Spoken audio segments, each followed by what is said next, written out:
That's all right. Thank you for coming. I've never been to Cambridge before, and actually I've never been to England before. And when I'm thinking about agency and transition, I was thinking that one of the things I want to say, of course, is that we're always in transition. And I was thinking today about, I had my daughter's with me, and she's been to London before, so knows how the underground works. And today I had to find my way myself. And I was very proud that I got here on my own. So we're always enacting agency. What I want to talk about today is a little bit about how agency is, I'll just find it so that I know what I'm going to say. To think about transition in the context of some research work that we've done with first year education students.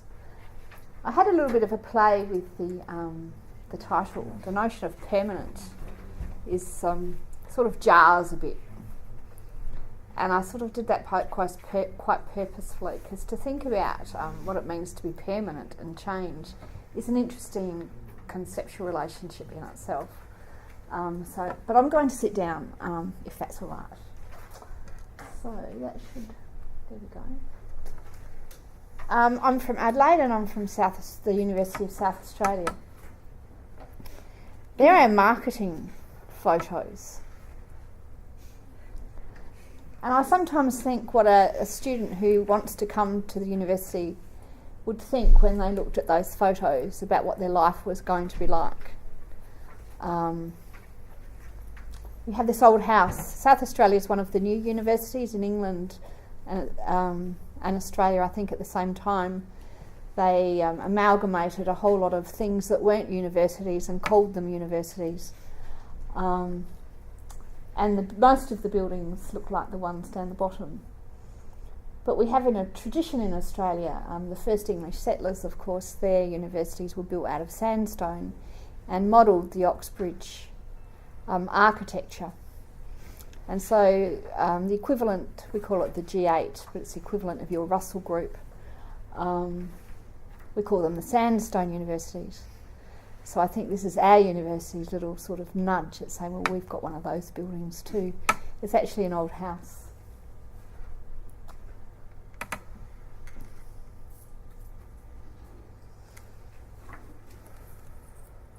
Some of the models around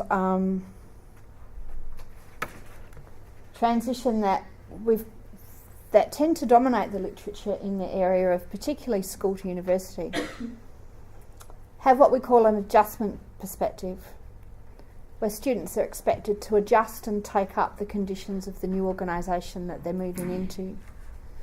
So you'll become a university student by taking up those practices that university students do. And there's a whole lot of expectations that go with that. A lot of the traditions of acceptance into university are based on secondary schooling. So we have a system in their final year of school where they sit exams or do assessment tasks, and they get a tertiary entrance ranking, and that tertiary entrance ranking is how the majority of students enter university in South Australia. We have, however, at our university some alternative models. There's been an interest in expanding the reach of the university for students who would perhaps not normally come to university and who go to schools where they may not normally get a tertiary entrance ranking. So it's offering opportunities. The university has a program called Aspirations, which I think is an interesting name in itself, that encouraging young people to aspire to come to university and organising different models of entry. Some of those have been a portfolio program, where students in schools will put together a portfolio of work which is judged by the university to gain entrance. Now you can imagine that's time intensive, and when we take just in education alone 700 students a year, you can imagine that portfolio entry is not really a viable means for a broad-based model, but it was successful for those few students who engaged in the pilot program. We have also coming in through further education, mature entry, and we have what we call a transition program or a foundational studies course. So there are other models. And in thinking on what are you transiting to in terms of your practices, we still work in the traditional model of the university where students engage with lectures, tutorials, if they're honours students, or high degree, there's supervision. And of course, I didn't put it on the list, but the major form of shaping students' work is still assessment. So they're the sort of traditional things that we do in universities. In terms of undergraduate teaching, I teach in a course that is a first year course that focuses on literacy and language, and is for all students who begin our teacher education programs, whichever one they're going into. So that it's all 650 of them. So we have 21 classes. And what I began to notice over the last few years since we've been running this program is how some students, particularly those who come from families where there's no one's been to university before, or as everywhere else, there's a lot of pressure in the final year for students to do very well. So we have teachers who work very hard to get students have good scores and perhaps do a little bit of the work for them, a bit much. And so we have students come to us who, for example, haven't written an essay on their own. They've always had high levels of teacher support. So I started to find in the first year that there was this real discrepancy and quite a big difference in the kinds of ways that we found students were actually able to engage in university work.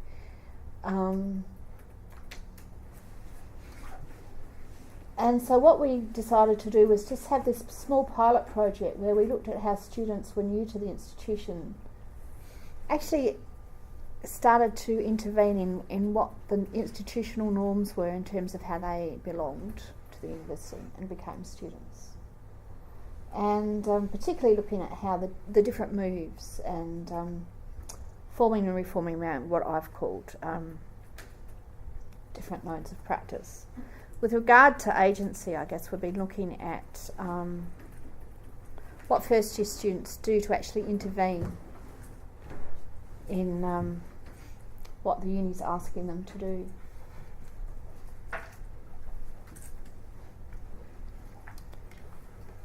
One of the other conditions for teacher education students is, as well as being a student where they have to engage with learning about study practices and academic assessment and what it means to be a student at a university and live the life, I guess, of a university student.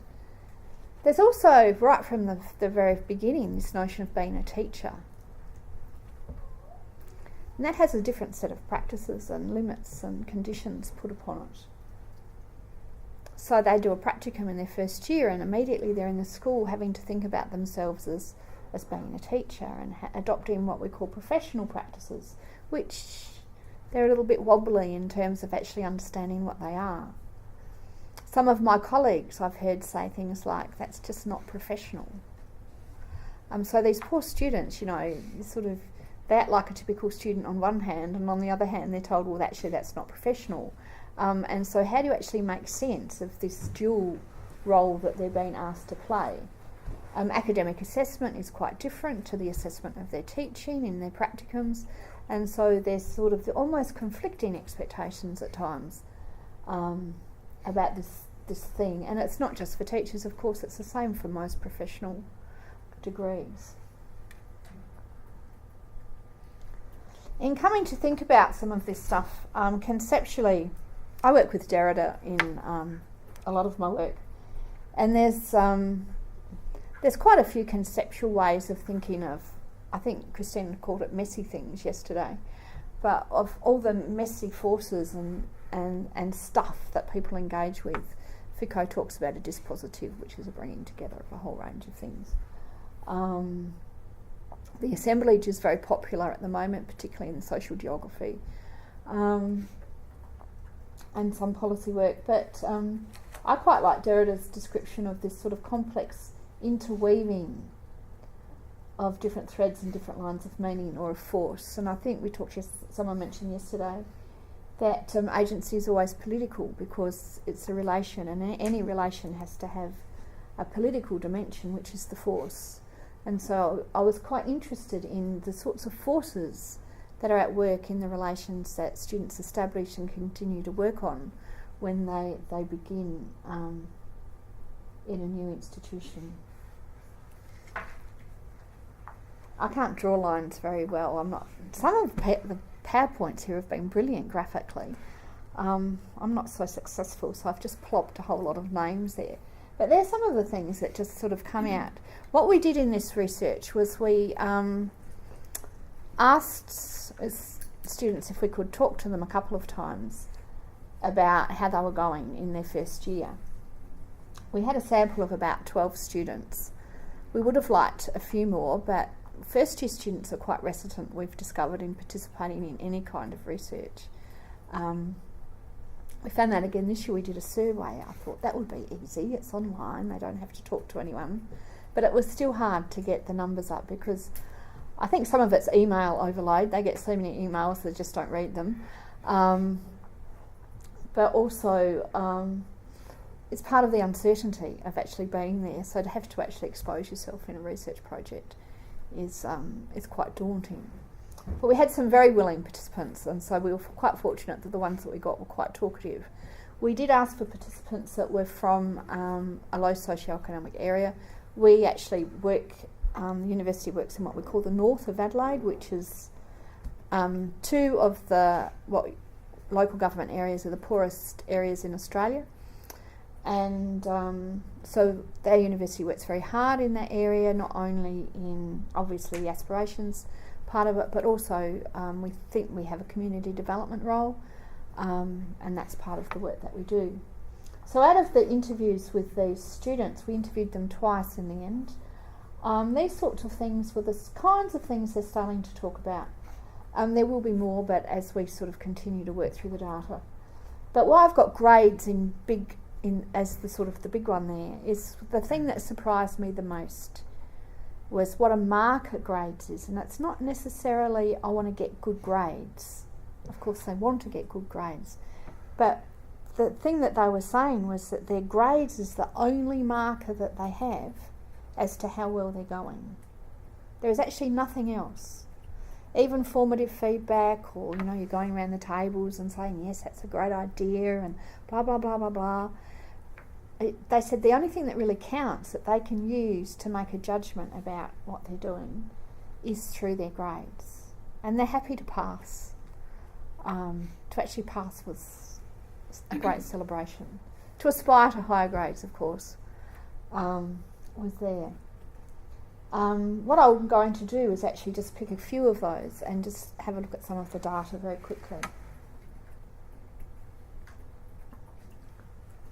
So this was one student. He says, I feel like I have to work harder than a lot. Some of them are pretty darn smart and they come in here and blow them away. Where I feel that I've got to not only learn the course content, but I also have to develop myself to get it. And I feel like I'm doing really, really well at it, so I'm very excited. Now this student hadn't finished year 12. He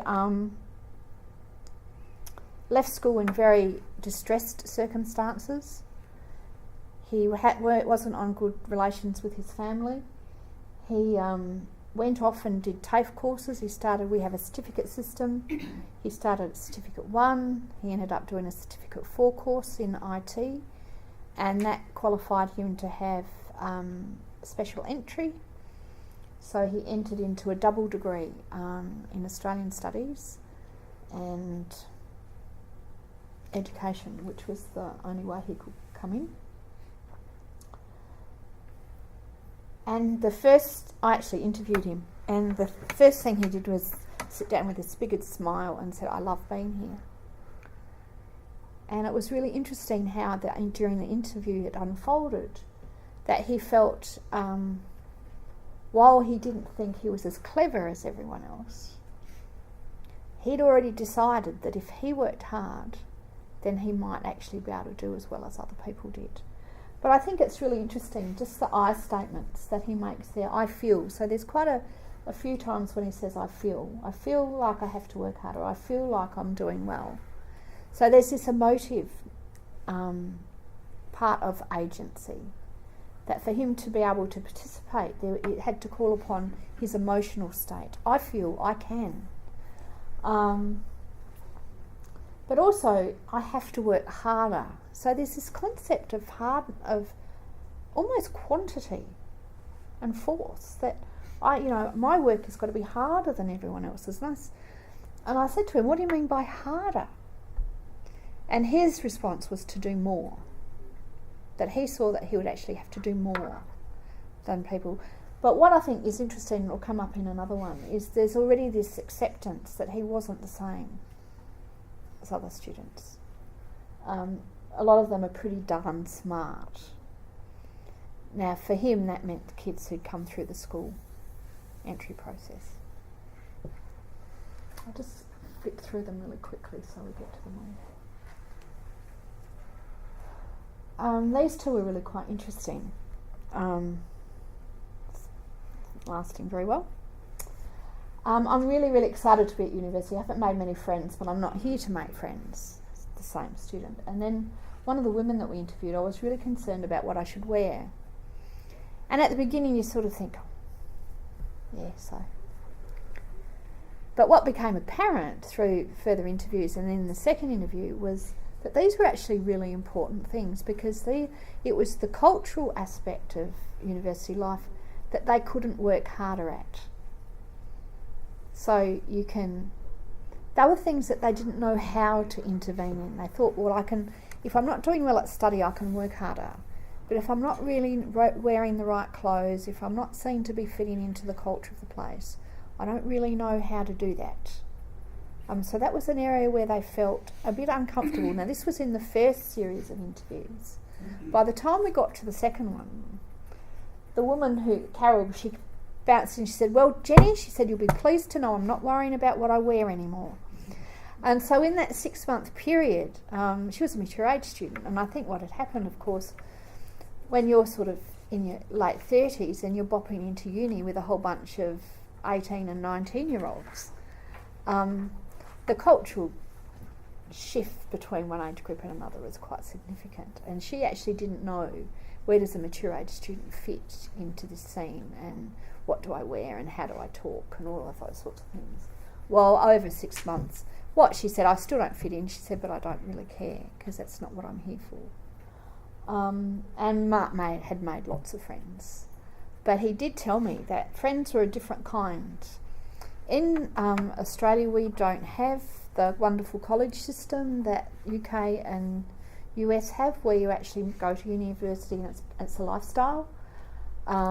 We just have day students, and most of them are trying to work hard to pay off their loans and keep themselves, particularly the ones who aren't living at home. They've got to earn enough money to pay the rent, and very few students get student support.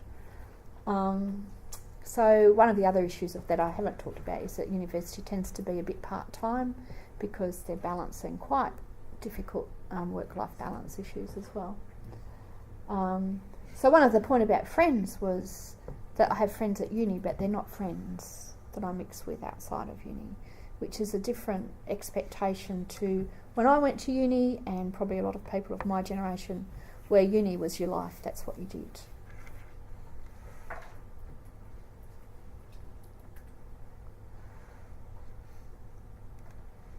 This is another student. He said, I didn't think I'd be smart enough to be here, but when I think of intelligence, I try to think of everyone as smart as, he actually did repeat that, wasn't my typing, as smart as something like my dad is blue collar, he's labourer, but he's one of the smartest people I know. Just because he hasn't been to uni doesn't mean he's not smart, it just means he has a different intelligence in a different field. And I think what we see here is an example of how you're actually intervening in the expectations of what university is and who it's for. And so what he's doing is re-signifying what it means to be intelligent, so that he feels like he's actually belonging to the institution within his new understanding and his claim of what intelligence is.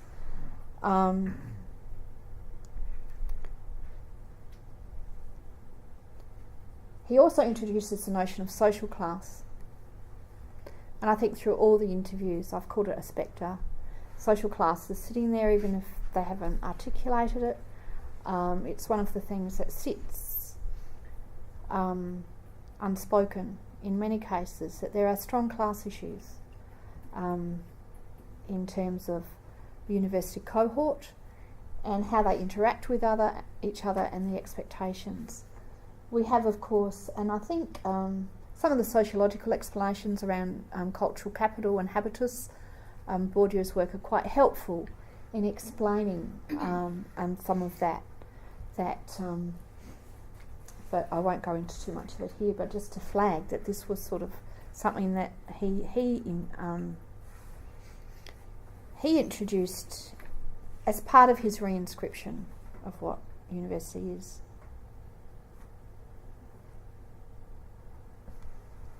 And the last example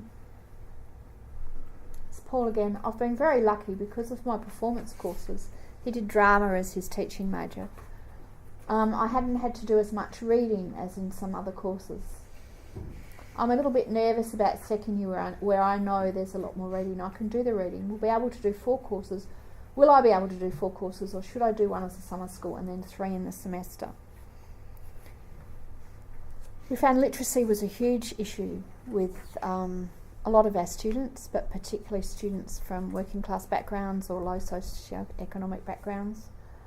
And it's not to do with the fact that they'd had poor teaching, but there's a whole cultural expectation around language and the use of language and the kind of language that you use and the kind of talking that you do and the kind of writing that you do. And universities tend to be based on middle class language, I guess, if we're going to maintain the class thing. And so kids who didn't have that language background as part of their cultural capital found that they didn't talk right. Their sentence structure perhaps was not there. So when they read back their essays to themselves, they didn't hear the syntactical errors that someone that was more familiar with academic ways of talking and writing were familiar with. And it's very difficult to say, well, no, actually, your talking and writing's fine. You've just got to learn to talk and write in a different way. Or does the university, and this is my question at the end of courses, what does the university do? Whoops, I've lost it. There we go. The other thing that we see him do there is starting to take some control or some agency over the actual institutional course administration process. So there's a study program, as there are with most university programs, and he thought, well, he's going to rearrange his to suit what he thinks he can do. So I'll drop a course. He was actually a student that did get funding, and he knew that if he dropped a course he could still get funding because you only had to do 3 in a semester to be full-time. And if you did 1 at summer school it still counted. We offer summer schools as catch-ups, but a lot more students are actually using them to balance their workload because of work and other things. And so he actually saw that that was something that he could do. He had a lot of trouble with academic reading, and decided that that was something that he could sort of take some control over. So over the year we found that the students in our study found many of their own ways of actually being a university student and challenged and intervened in the conditions of the university, while at the same time conforming to the demand for assessment success. So for them that was the measure. As I said earlier, the grades were the things. For them it was, how do I actually renegotiate the university conditions on an ongoing basis all the time so that I can do well at assessment.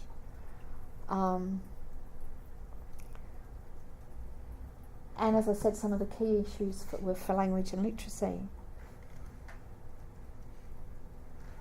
So for us, when we start thinking about and start taking some of these issues on board, is how do we actually construct university work or the conditions for learning to support the different ways in which students make sense of what's happening? Because one of the assumptions has been, of course, is that students from different cultural backgrounds and different experiences of education will come to the uni, and the uni will stay as it is. So they will adapt, as I said before. But what we can see is, even with the university thinking that it's staying as it is, students are actually always constantly intervening in and making sense of those conditions in their own ways. One of the problems, of course, of that is that some of them may not have enough time. You know, some of the courses are paced in ways. So the other thing, of course, is, I'll just quickly get to the last point, is what happens with this whole notion of academic rigour. Do you change courses? Therefore, what happens to what a university is? So thank you.